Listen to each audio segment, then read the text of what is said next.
Some other shots and moments that I'd like to go over a bit more are the key shot. This I learned on one of my first jobs, and they kept talking about it, like the key shot, the key shot. You gotta use the key shot. And I'm like, what is a key shot? Is it a shot of a key? What is it? And it was one of those questions I was too afraid to ask because it was like so obvious. Like, yeah, the key shot. You gotta know what the key shot is. The key shot is an economic device in animation where we're doing one background, but we're reusing it a lot. So here we have a lab scene.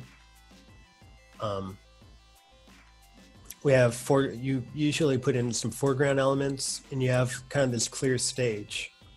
And then from here you can punch in. You get rid of the foreground elements and you can have a new composition. So it's pretty powerful.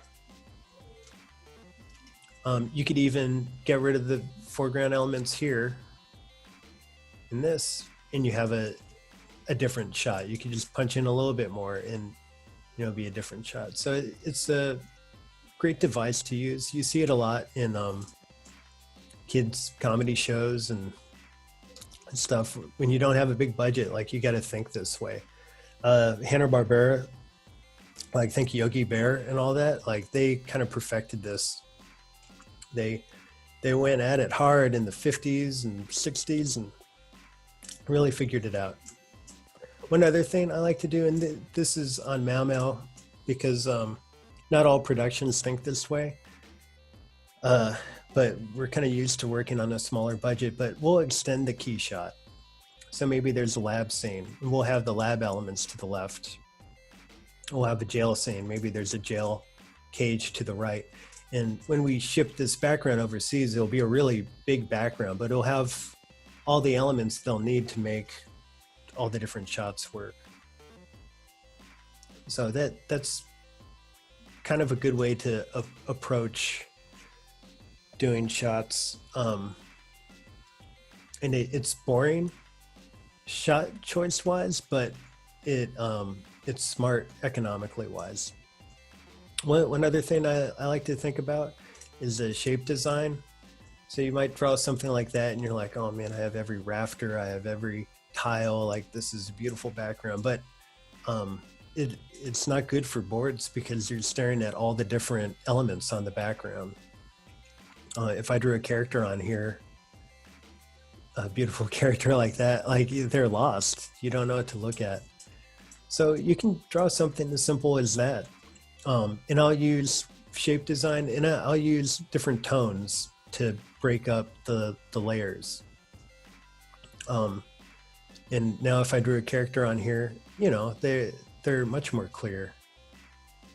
And this took me, I don't even know how much less time, but a lot less time than that.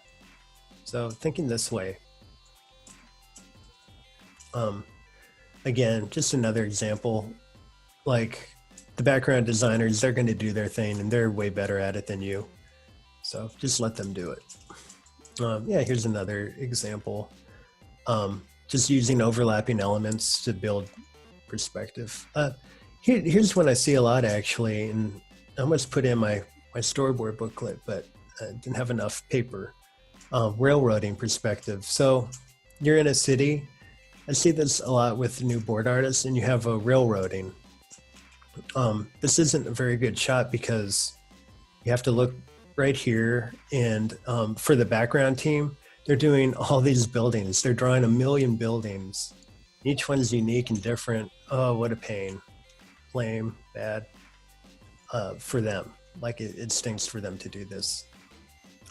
So what you can do to break up a shot like that, you can add inclines. Here I added a little incline. Maybe we go to arch or something. And you can add in trees. And not only that, but the incline, I cut into these buildings. So they're drawing half as many buildings. And then I'll add in a few more trees.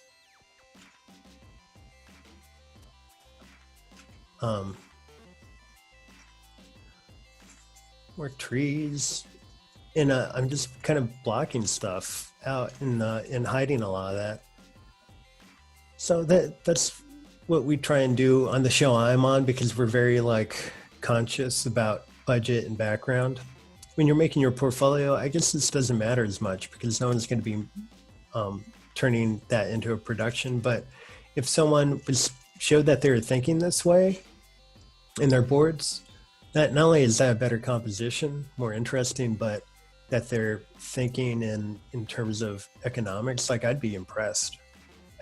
I would think, oh, I would want to work with them because they know further down the pipeline what goes on.